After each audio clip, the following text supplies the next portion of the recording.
Morning children. आज आप पढ़ेंगे आखिरी गज़ल। ये गज़ल का आखिरी अंश है।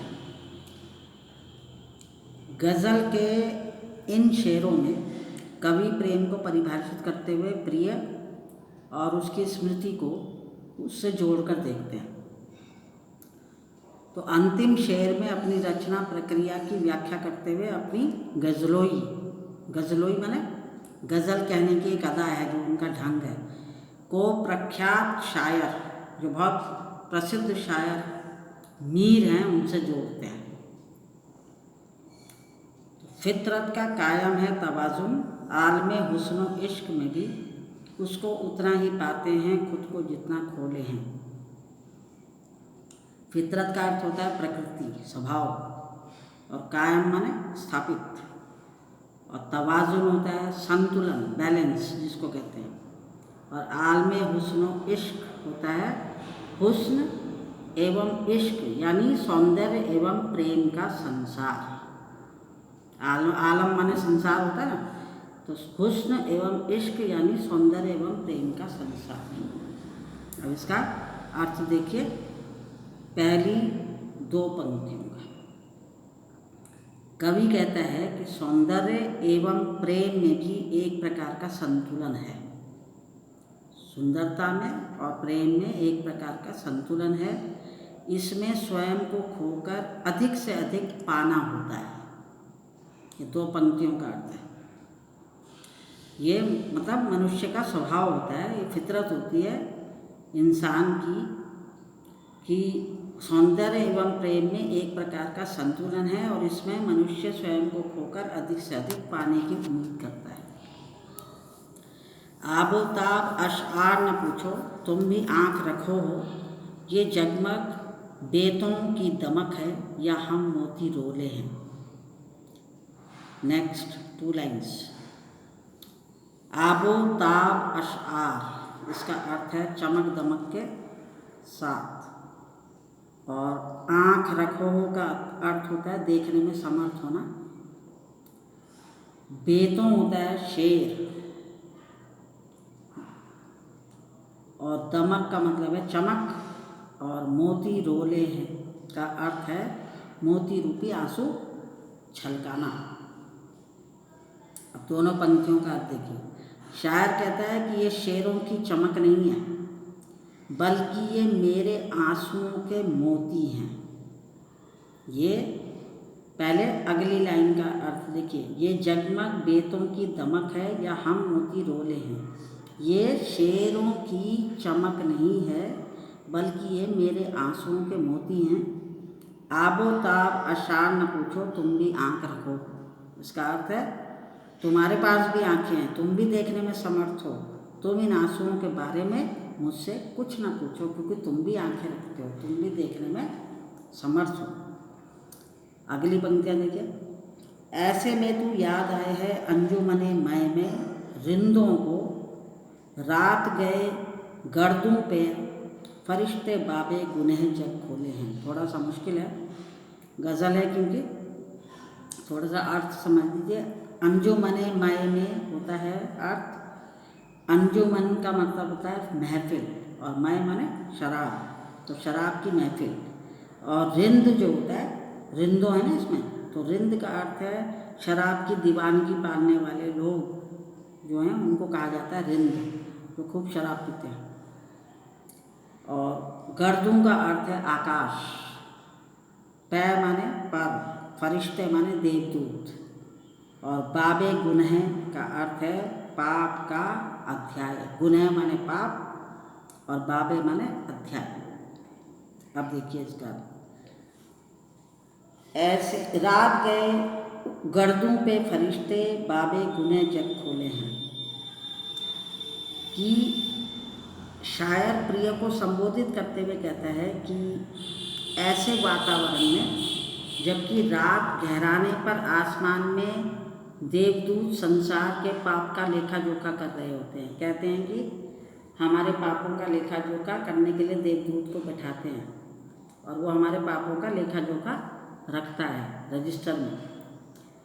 तो शायर प्रिय को संबोधित करते हुए कहता है कि ऐसे वातावरण में, पहले अगली लाइन बता रहे हैं, ये जगमग रात गए गर्दों पे फरिश्ते बाबे गुनह जब खोले हैं, कि प्रिय को संबोधित करते हुए कहता है ऐसे वातावरण में जबकि रात गहराने पर आसमान में देवदूत संसार के पाप का लेखा जोखा कर रहे होते हैं, ऐसे में तू याद आए है अंजुमने मय में रिंदों को।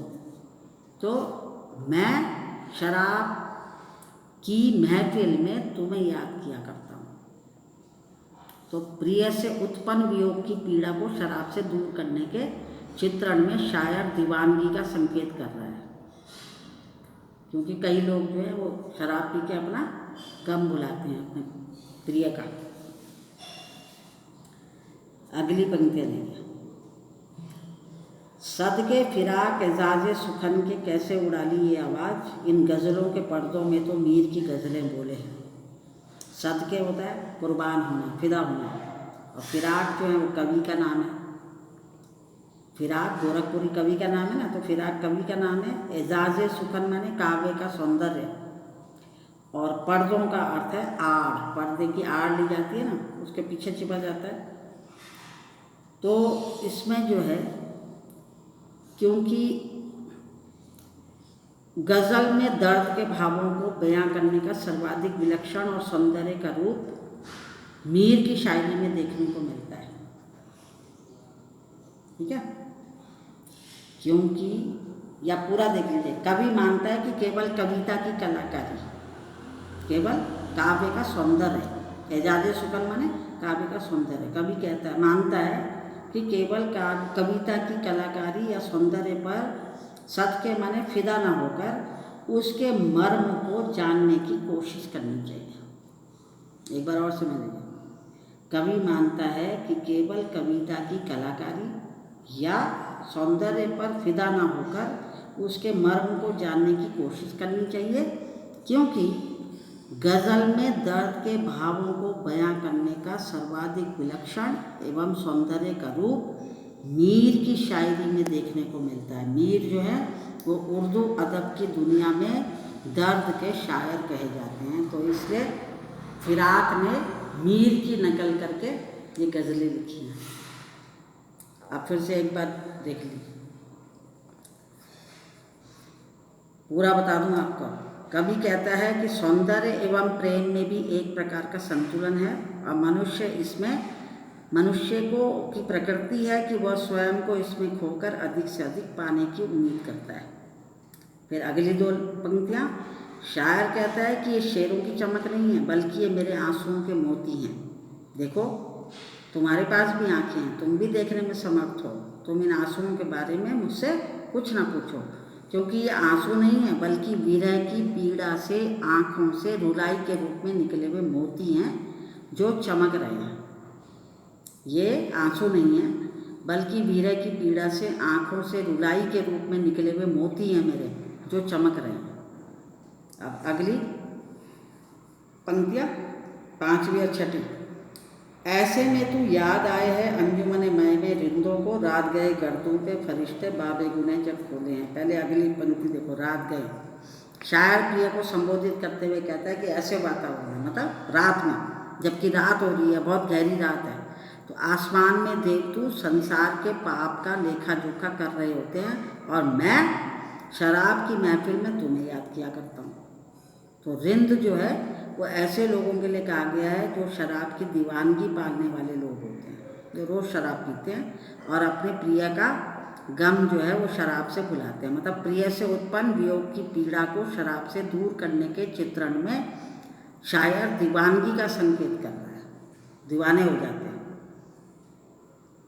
अगली आखिरी जो है दो पंक्तियाँ, सदके फिराक एजाज़े सुखन के कैसे उड़ा ली ये आवाज़, इन गज़लों के पर्दों में तो मीर की गज़लें बोले हैं। तो कवि मानता है कि केवल कविता की कलाकारी या सौंदर्य पर फिदा न होकर उसके मर्म को जानने की कोशिश करनी चाहिए, क्योंकि गज़ल में दर्द के भावों को बयां करने का सर्वाधिक विलक्षण एवं सौंदर्य का रूप मीर की शायरी में देखने को मिलता है, क्योंकि मीर उर्दू अदब की दुनिया में दर्द के शायर कहे जाते हैं।